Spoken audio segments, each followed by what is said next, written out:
మీ స్ఫూర్తితోని చివరికి తెలంగాణ రాష్ట్రం వచ్చింది కదా. వచ్చిన తర్వాత మీరేం చేసినారు? దీని మంచో చెడనో చూసే బాధ్యత నీకే అని చెప్పి నాకు అప్పచెప్పి పని మొదలు పెట్టాలి. ఎట్లా కొత్త కుండలో ఈగలు వచ్చినట్టు. దీని ఆర్థికం తెలియదు, కథ తెలియదు. చాలా చాలా కష్టమైనటువంటి క్లిష్టమైన పరిస్థితి. అంత అలకటి పని కాదు. ఏం చేయాలా? ఎక్కడికక్కడ పెద్ద భయంకరమైనటువంటి బాధ, చాలా ఇబ్బంది.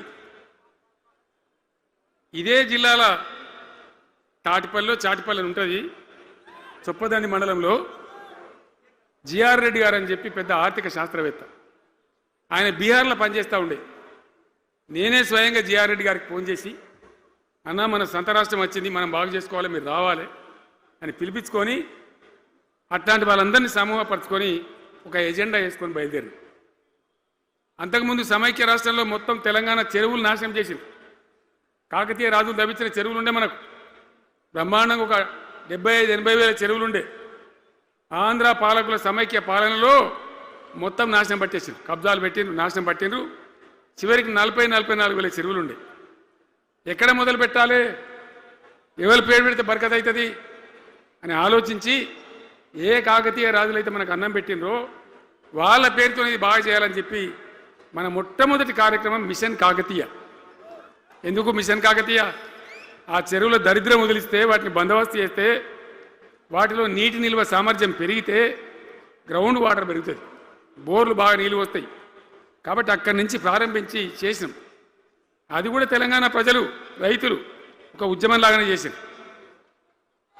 మట్టి తీసుకొని పోండి, సారవంతంగా ఉంటుంది, మీ పొలాలలో పోసుకోమంటే లక్షల ట్రాక్టర్ల మట్టి తీసుకొని పోయింది తెలంగాణ రైతాంగం. అన్ని గ్రామాలలో ఒక విప్లవం లాగా ఆ మట్టి తీసుకొని పోయి వాళ్ళ భూములలో పోసుకొని కూడా బ్రహ్మాండంగా చేసింది. అక్కడి నుంచి మొదలుపెట్టినటువంటి ప్రస్థానం 10 ఏళ్లలో ఎన్ని చేసినామో మీరు చూసారు. బట్టి మాటలు మాట్లాడు, గప్కాలు కొట్టుడు కాకుండా నేను ఒక్కటే మాట మిమ్మల్ని అడుగుతున్నా, మీరందరూ కూడా చూసారు. శాసనసభలో నిలబడి ఈ రాష్ట్ర చరిత్రలో ఎవడన్నా ఒక ముఖ్యమంత్రి ఈ 5 ఏళ్లలో మిషన్ భగీరథ కంప్లీట్ చేసి ప్రతి ఇంటికి నల్లా పెట్టి మంచినీళ్ళు ఇవ్వకపోతే మల్ల తేపకు నేను నిలవడం, ఓట్లు అడగం అని చెప్పిన ముఖ్యమంత్రి ఎవరన్నా చూసినామా? నేను చెప్పిన మాట అసెంబ్లీలో నిలబడి చెప్పి ఆ 5 ఏళ్లలో మిషన్ భగీరథ నీళ్లు తెచ్చి 100% కులం మతం సంబంధం లేకుండా తండాలు, మారుమూల పల్లెలకు కూడా ప్రతి గ్రామానికి ట్యాప్ పెట్టి, ప్రతి ఇంట్లో ట్యాప్ పెట్టి మంచి స్వచ్ఛమైనటువంటి నీళ్ళు తెచ్చిచ్చింది. 5 ఏళ్ళు నడిచింది, నడవలే. మిషన్ భగీరథ నీళ్ళు పుష్కలంగా రాలే? ఏమైనా రాలేదా? వచ్చినాయా? మరి ఇప్పుడు ఏం రోగం పుట్టింది నాకు అర్థం కాదు. ఇప్పుడు ఎందుకు గుంటుతుంది అది? ఎందుకు నీళ్ళు ఎత్తలేవు? వస్తున్నాయా ఇప్పుడు? మరి ఏం చేయాలా?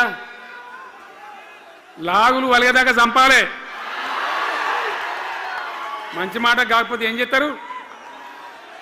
మంచిగా కట్నే ఇల్లు పెట్టిపోయి కదా, 5 ఏళ్ళు నడిచింది కదా, మరి మీకేం బీమారీ వచ్చింది నాకు అర్థం కాదు. ఇంత పొడుగు మాటలు మాట్లాడుతుందా? అడ్డం పొడుగు మాట్లాడుతుందా? పొద్దున్న లేతే కేసీఆర్ చావాలి, నువ్వు 1000 జన్మలు ఇచ్చినా నేను చావా నాకు కూడా అనుకుంటున్నావు.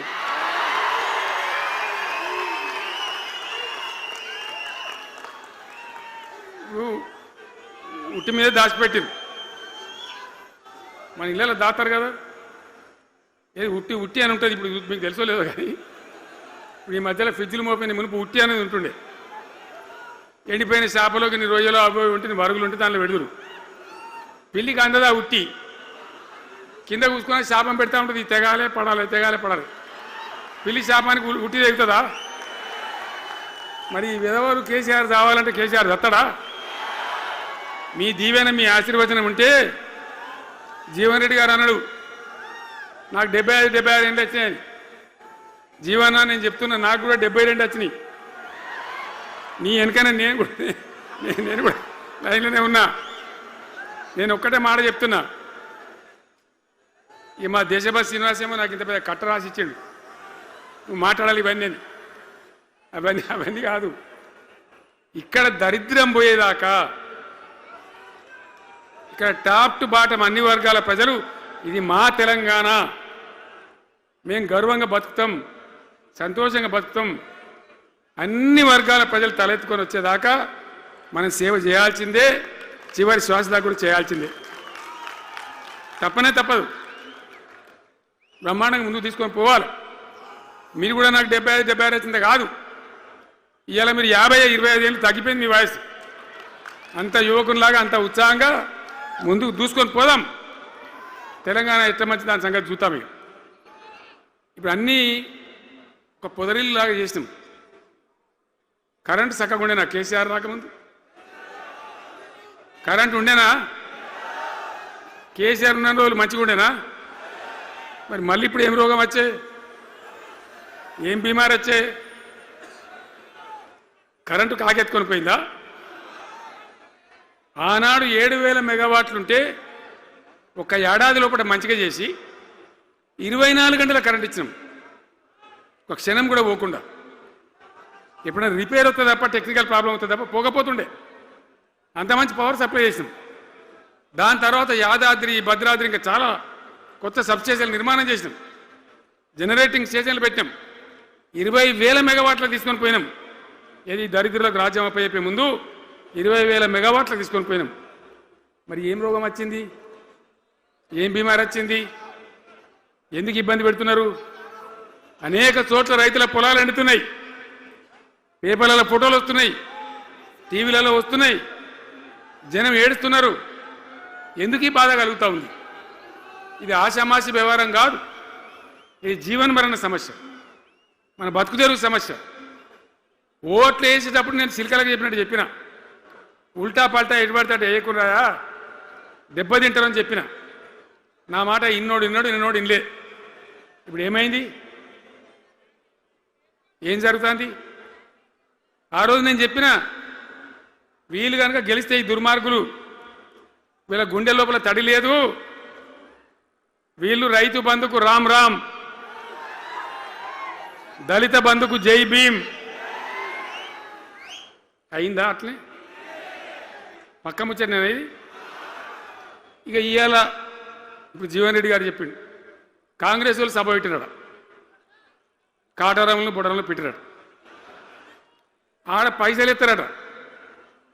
ఇది ఒక్క తేపకేసే రైతు బంధు నెలకొక ఇస్తా,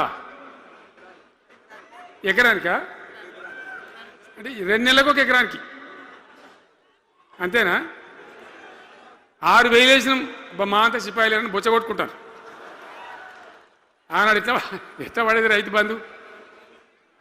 10 రోజుల గ్యాప్లో మొత్తం రైతులకు వచ్చేసింది. టంగ్ మన సెల్ ఫోన్ మోగుతుండే, మంచిగా టింగున పోయి బ్యాంకుకి వెళ్ళి తెచ్చుకుంటుండే. ఎక్కడ పోయి మరి? ఏం మాట్లాడిండ్రు? ఉరుకుని బ్యాంకులో పోయి 2 లక్షలు 3 లక్షలు లోన్ తెచ్చుకొని తెల్లారే ఆనాడే సంతకం పెడతాం, లోన్లన్నీ మాఫీ అయినాయా? ఇట్లా అడ్డగోలు నోటికొచ్చిన మాటలు చెప్పి, ఇష్టం వచ్చిన కథలు చెప్పి అర్రాసు పాడబడినట్ట. కేసీఆర్ 10,000 ఇస్తాడా, మేము 15 ఇస్తాం, పింఛన్లు 2,000 ఇస్తాడా, మేము 4,000 ఇస్తాం, వికలాంగులకు 4,000 ఇస్తాడా, మేము 6,000 ఇస్తాం అనే వరకల్లా మన వాళ్ళు మోసపోయి. నేను చెప్పిన, ఇది మోసంరా నాయన, గోసపడతాము, ఇది అయ్యేది కాదు, ఆర్థిక పరిస్థితి లేదు అని నేను చెప్పిన. ఆ రోజే మీటింగ్లలో చెప్పిన. కానీ కొద్దిమంది ఆశపడితే ఏమైంది, 1.7%తో బీఆర్ఎస్ ఓడిపోయింది. మనం కూడా 39-40 ఎమ్మెల్యేలు గెలిచినాం, ఇంకో 10 మంది కొద్ది తేడాతోనే ఓడిపోయింది. అయితే 1.7% తేడాతోనే బీఆర్ఎస్ ఓటమి పాలైంది. సరే, మంచి మాట. మరి వచ్చిన ప్రభుత్వం పనిచేయాలి కదా, వాళ్ళకు కూడా అవకాశం ఇవ్వాలి కదా. సరే, మన దాన్ని వాడవిడ కొంత దుంకులాడినా నేను మాట్లాడలే, నీ బయటికి రాలే, తక్కువ 1-2 సార్లు తప్ప రాలే. వాళ్ళకు కూడా ఛాన్స్ ఇవ్వాలి, అవకాశం ఇవ్వాలి. మనం ఎక్కసంతో ఉండొద్దు, చేయని ఏం పరిపాలన చేస్తారో చేయని, మంచిదే కదా అని చెప్పి అనుకున్నాం. మరి ఏమైతుంది? ఎక్కడ చూసినా చిల్లర మాటలు తప్ప ఒక్కటంటే ఒక్కటన్నా నిర్మాణాత్మకమైన కార్యక్రమం ఉందా? ఒక్కటన్నా ఏదైనా గొప్ప స్కీమ్ మొదలుపెట్టినరా? ఒక పొదరిల్లులాగా వడ్డించిన విస్తరలాగా తెలంగాణ మీకు అప్పచెప్పింది. ఎన్నిట్లలో నంబర్ 1 తెలంగాణ. మంచినీళ్ళ సప్లైలో నంబర్ 1, కరెంటు సప్లైలో నంబర్ 1, పర్ క్యాపిటల్ తలసరి ఆదాయంలో నంబర్ 1, రాష్ట్ర స్థూల ఉత్పత్తి జిఎస్డిపిలో నంబర్ 1. ఎన్నిట్లనో కేంద్ర అవార్డు రావాలి. అంత బాగా చేసిన తెలంగాణ 2.5 ఏళ్లలో ఇలా ఎవ్వని మాట్లాడించినా రైతులను మాట్లాడితే గొడవ వైడుతున్నారు. నాశనం అయిపోయింది అన్న, చెడగొట్టుకున్నాం. మా చెప్పుతున్న మేమే కొట్టుకుంటాం ఓటున్న వాళ్ళు కొంతమంది బాధపడి. ఎందుకు? ఎంత మంచిగా కడుపుల చల్లగదలు కూడా రైతులకు ఎట్లుండే, ఎంత బాగుండే. కరెంటుకు బాధ ఉండేనా? నీళ్ళకు బాధ ఉండేనా? యూరియా బస్తాలు ఇయ్యే శాతం అయితే లేదా ఈ ప్రభుత్వానికి? యూరియా బస్తాలు కావాలి రాబోయంటే యాప్ పెట్టినే ఉంటాడు. దుకాణంలో లేకపోతే యాప్లోకి వెళ్తాయా? ఈ దమ్ముంటే తెచ్చి దుకాణంలో పెట్టాలి, కానీ ఆ యాప్లు పట్టుకొని తిరిగితే కాళ్ళకు వాపులు వస్తాయి. బస్తాలు మాత్రం దొరుకుతలేవు. నిజమేనా నేను చెప్పేది? యాడ చూసిన ఎరువు బస్తాలు కూడా శాతం కాదు ఆఖరికి. అంతకుముందు కాంగ్రెస్ గవర్నమెంట్ ఉన్నప్పుడు అట్లే ఉండే, పోలీస్ స్టేషన్లో పెట్టి అమ్మిండ్రు యూరియా బస్తాలు. ఇవాళ మళ్ళా చెప్పుల లైన్లు, కాళ్ళకు వాపులు రావాలి. ఆటో రిక్షానికి చెప్తే 10 బస్తాలు వేసిపోరాబోయంటే పొలం కాడ వచ్చి ఎత్తుండే. ఇలా యూరియా కోసం ఇంత బాధన? ఇది ఎంత అసమర్థమైన ప్రభుత్వం, ఎంతగాని శాతగాని ప్రభుత్వం. అన్నిటికీ బాధనే కదా. బంగారం లాగున్న రైతులు ఎంత ఆనందంగా ఉండే. వానాకాలం పంటలు పండితే తడిసిన ధాన్యం కాడికెళ్ళి కొని మొత్తం బ్రహ్మాండంగా రైతులకు డబ్బులు బ్యాంకులు వేసేది, మధ్య దళారు లేకుండా. మా గంగుల కమలాకర్ వేసేది, చేయి మీద కూర్చున్నాడు సివిల్ సప్లైస్ మినిస్టర్గా, కొట్లాడి తీసుకుపోయి వేసేది. రైతులకు ముందుగా పోవాలి, వాళ్ళు పోయి మళ్ళీ సెకండ్కి పని చేసుకోవాలి. ధాన్యం అమ్మిన డబ్బులు వచ్చేది, ఇటు రైతు బంధు పైసలు వచ్చేది. రైతులు మోతాదు లేకుండ్రి, మంచిగా పనిచేసుకున్నారు. ఇప్పుడు ఏమైంది? ఎరువు అనే యాపు, రైతు బంధు కోసం మొగులు చూడాలా, అది నెలకో ఎకరానికి వస్తుంది. ఇప్పుడు జగిత్యాల కేసీఆర్ సభ అంటే మళ్ళీ ఇలా పైసలు విడుదలన్నట్టు. రైతు బంధు రావాలంటే మళ్ళీ సభ పెట్టన్నా ఏంది?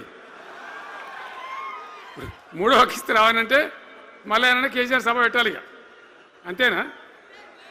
ఇది ప్రభుత్వమా? ఒక 75,000 కోట్లు ఇచ్చినాం మనం రైతులకు. 75,000 కోట్లు.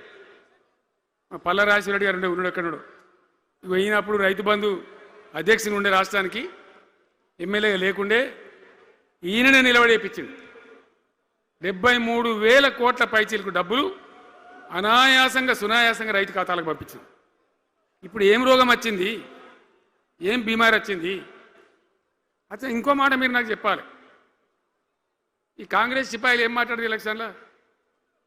కేసీఆర్ అంటాడు చక్కగా చేస్తలేడా, మేము చాలా సిపాయిలము, చాలా అనుభవం ఉన్న పార్టీ మాది, బ్రహ్మాండంగా చేస్తాం, మీకు 6 చందమామలు 7 సూర్యులు పెడతామన్నారు అన్నారు కదా, ఆయన నరికినారు కదా. ఇలా రాష్ట్ర ఆర్థిక ఆదాయం ఎందుకు దిగజారిపోయింది? దయచేసి ఆలోచన చేయండి. కేసీఆర్ ఉన్నప్పుడు రియల్ ఎస్టేట్ ఎట్లా ఉండే, రైతుల భూముల ధరలు ఎట్లుండే? హైవే పక్కకుంటే 2 కోట్లు 3 కోట్లు, డాంబర్ రోడ్ పక్కకుంటే ₹1 కోటి ధీమా ఉండే రైతులకు. ఇంట్లో అమ్మాయిందిరా పెళ్లి చేయాలంటే పావడంత అమ్మి చేత పోవా, వాళ్ళ దగ్గర అమ్మి చేత బిల్డింగ్ కట్టుకుంటా. ఈరోజు అమ్మేటోడు ఉన్నాడు కానీ కొనేటోడు లేడు. నిజమేనా ఈ మాట? నిజమా కాదా? ఏమైంది మరి? ఏం రోగం వచ్చింది? రాష్ట్రంలో ఏ వాళ్ళని మాట్లాడించినా, ఎవరిని అడిగినా ఇదే బాధ.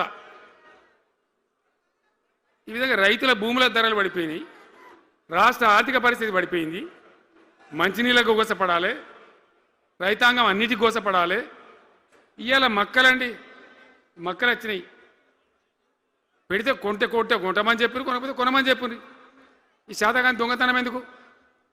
లోపల అధికారులకేమో కొనకూడదని చెప్తున్నారు, మీది కొంటమని చెప్తున్నారు. మక్కలు కొనే ధీమా ఉందా? ఇవాళ కొంటుండ్రా? వడ్లు కొంటుండ్రా? కొనకపోగా మళ్ళీ ఇంకా బోనస్ ఇస్తామని ఒక బోగస్ మాట. ఎవరికైనా నచ్చిన బోనస్ వస్తుందా? వాటిదే బోనస్, అంత బోగస్.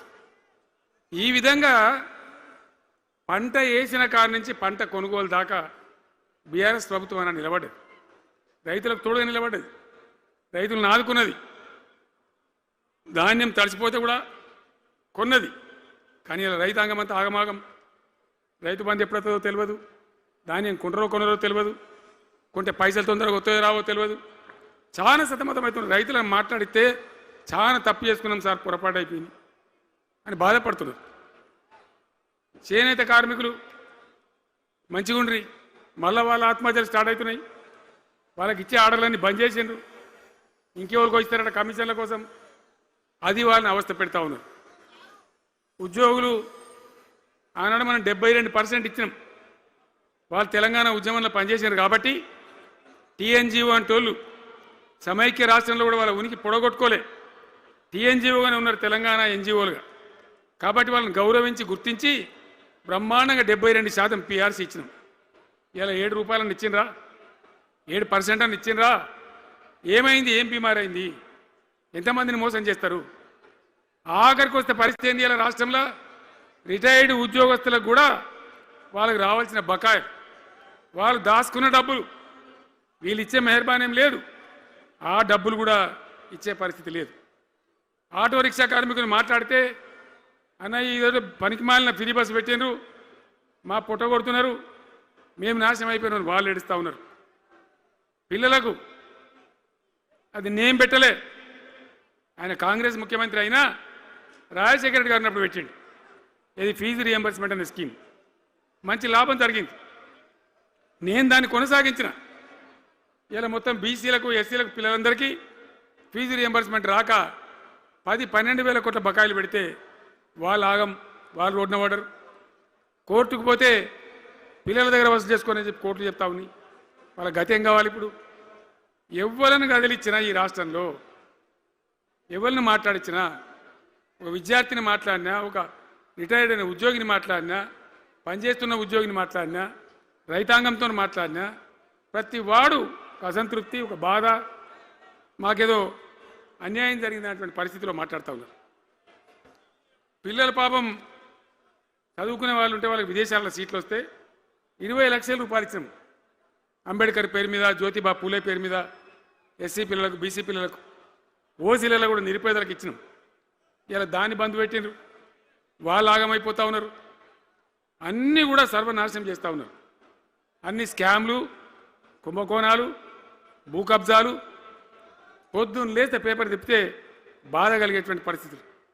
సో ఈ రకంగా సింగరేణి, అద్భుతంగా ఉన్న సింగరేణి నాశనం చేసి ఇలా బొగ్గులకు స్కామ్, సివిల్ సప్లైస్ల స్కామ్, మొత్తం అని కూడా స్కామ్లు, దోపిడీ తప్ప ప్రజలకు పనిచేసే పరిస్థితి లేదు. మరి ఏం జరగాల? కాంగ్రెస్ వాళ్ళు చెప్పిన మాటలు వింటే ఈ మాటలు కోటలు దాటినట్టు ఇష్టం ఉన్నట్టు చెప్పారు. చివరికి ఏందిరా ఇప్పుడు 2.5 ఏళ్ళు గడిచిపోయింది. మరి ఏంది కథ? కాకికి పెడదామంటే కంకెడి లేవు, పిట్టకి పెడదామంటే పిడికెడి లేవు. వటియే ముచ్చట్లు, వటియే మాటలు తప్ప ఎక్కడ ఏం జరిగింది లేదు. ఏ డిపార్ట్మెంట్లో కానీ, ఏ రంగంలో కానీ, ఒక ఇరిగేషన్లనా, ఒక కరెంట్లనా, ఇంకో దానిలనా, ఒక అర్బన్ డెవలప్మెంటా, రూరల్ డెవలప్మెంటా ఏమైనా జరిగిందా? ఆనాడు మన పల్లెలు బాగు చేసుకోవాలని చెప్పి దేశంలోనే ఎక్కడ లేని విధంగా పల్లె ప్రగతి కార్యక్రమాలు చేసినాం. ప్రతి ఊరికి అన్నేళ్ళ తెలుగుదేశం కాంగ్రెస్ గవర్నమెంట్లు ఉంటే చచ్చిపోతే ఏడగాలేసుకోవడం జాగా కూడా చూపించలే. ప్రతి గ్రామానికి ఆనాడు మనం వైకుంఠ ధామాలు కట్టినాం. ప్రతి గ్రామంలో క్రీడా ప్రాంగణాలు కట్టినాం. ప్రతి గ్రామంలో నర్సరీలు పెట్టినాం. ప్రతి గ్రామంలో పల్లె ప్రకృతి వనాలు పెట్టినాం. ప్రతి గ్రామ పంచాయతీకి ట్రాక్టర్ ఇప్పించినాం. ఆనాడు చెత్త తీసేది. ఇలా పనిచేస్తున్నాయా ట్రాక్టర్లు? ఊళ్ళలో ట్రాక్టర్లు పనిచేస్తున్నాయన్నా? మూలకు పడ్డాయి, డీజిల్ పోసే దిక్కులేదు. ఏం చేయాలి? పల్లె ప్రకృతి వనం పెడితే దాన్ని నీళ్ళు పోసే దిక్కులేదు. ఏం రోగం వచ్చింది? ఏం బాధ? డీజిల్ లేదా? ఆ తెలివి కూడా లేదా? ఆ రోజు నేను చెప్పిన ఆర్థిక శాఖ కార్యదర్శిని పిలిచి అవసరమైతే ఎమ్మెల్యేల జీతాలు బంద్ పెట్టుంది, కానీ గ్రామ పంచాయతీల డబ్బులు మాత్రం విడుదల చేయండి అని చెప్పినండి. అంత టెన్షన్గా డబ్బులు పంపించేది, కార్యక్రమాలు జరిగేది, గ్రామాలు మంచిగా ఉండేది. అది నాశనం పట్టిండ్రు. మున్సిపాలిటీలు అయితే మురిక్కుపాలు అయిపోయినాయి. మరి ఏం చక్కగా ఉన్నట్టు? ఏం బాగున్నదన్నా?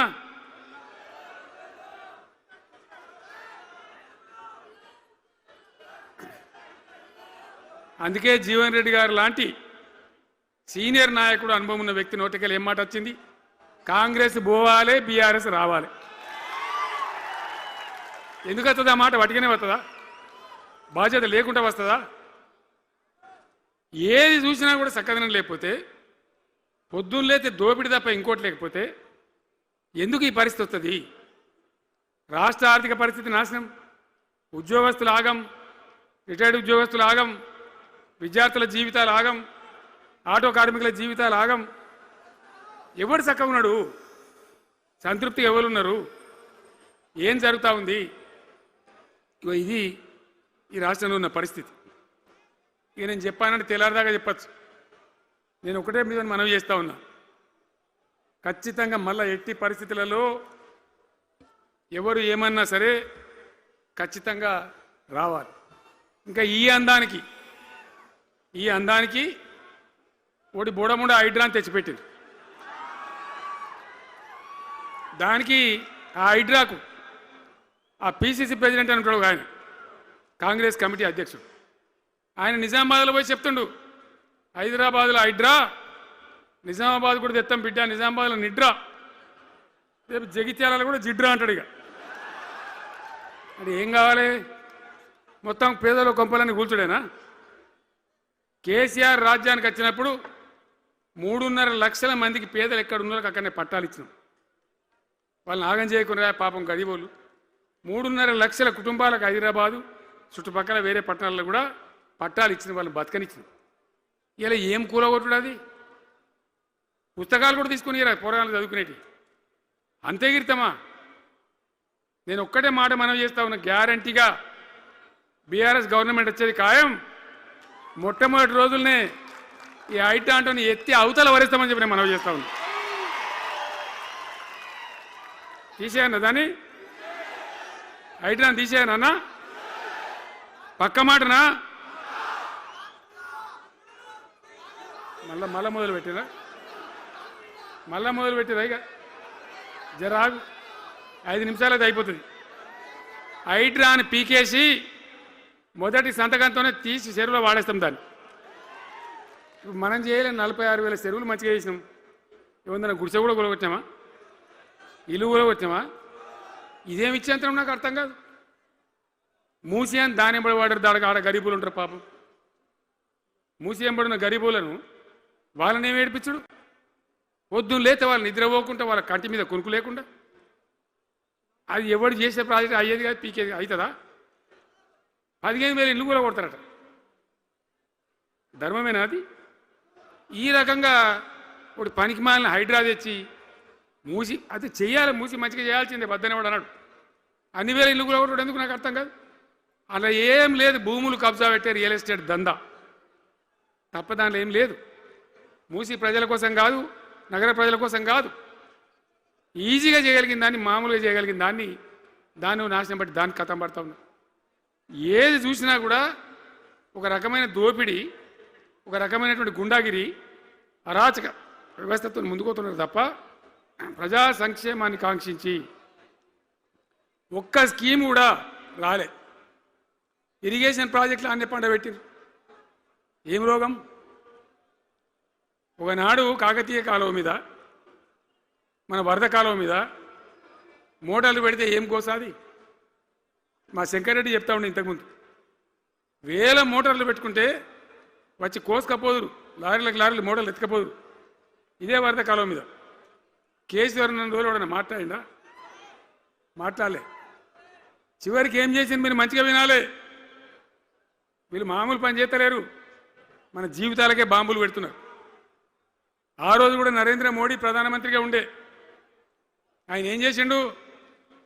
కరెంటు మోటార్లకు మీటర్లు పెట్టాలి, నువ్వు పెట్టాలి కేసీఆర్ అని నా మీద ఒత్తిడి. నేను చెప్పిన నా పానం పోయినా సరే సచ్చినా సరే నేను మీటర్ పెట్టా అని చెప్పింది. పెట్టలే. 30,000 రూపాయలు కట్ చేస్తే నీకు అన్నాడు.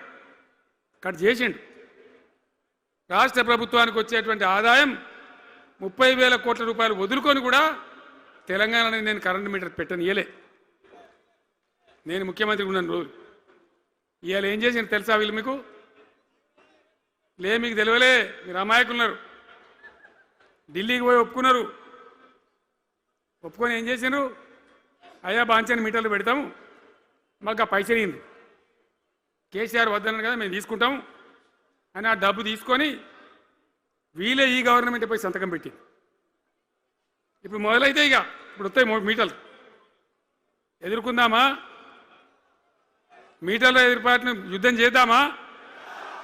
కొట్లాడదామా? ఏమన్నా మనం నాకు అర్థం కాదు. రైతులు మంచిగా ఉండాలి, వ్యవసాయం మంచిగా ఉండాలి, పల్లెలు బాగుండాలి, వృత్తి పనులు బాగుండాలి. ఇప్పుడు యాదవులకు ఒక గొర్రెలు ఇప్పించాం. ఇప్పుడు వస్తున్నాయా గొర్రెలు? వినబడతలేదు. బంద్ అయినాయా? ఎందుకు బంద్ అయినట్టు? మరి దానికి ఏం రోగం వచ్చే? మరి ఎవరికి ఇచ్చినట్టు? చేపలు పట్టే వాళ్ళ కోసం చేప పిల్లలు వేసినాం, ఇప్పుడు వేస్తాను రా. మరి ఎవరికి చేసినట్టు? వృత్తి పని వాళ్ళకు ఉండదు, ఎవరికి ఉండదు. బీడీ కార్మికులు ఉన్నారు, నాకెవ్వరు దరఖాస్తు ఇయ్యలే, ఎవరు అడగలే. అప్పుడప్పుడు మా తులమో చెప్పేది, అన్న వాళ్ళ పరిస్థితి బాగుండదు పెదరికంలోనని చెప్పేది. మా అంతటా మేమే ఆలోచించుకొని బీడీ కార్మికులకు పెన్షన్ తెచ్చినాం. మొత్తం భారతదేశంలో ఏ రాష్ట్రంలో ఇస్తారా? వాళ్ళకి పెన్షన్లు పెంచుతామని ఎగబెట్టినరా? వాళ్ళకు కాదు, ఎన్ని ఆశలు. ఇంట్లో ఉన్న ఆడపిల్లకు 5 లక్షలు మహాలక్ష్మి అని పేరు పెట్టి 2,500 నెలకిస్తామని ఇచ్చిండ్రా? రూపాయి వచ్చిందా? అట్లా ఎన్ని 6 గ్యారంటీలు, 420 హామీలు.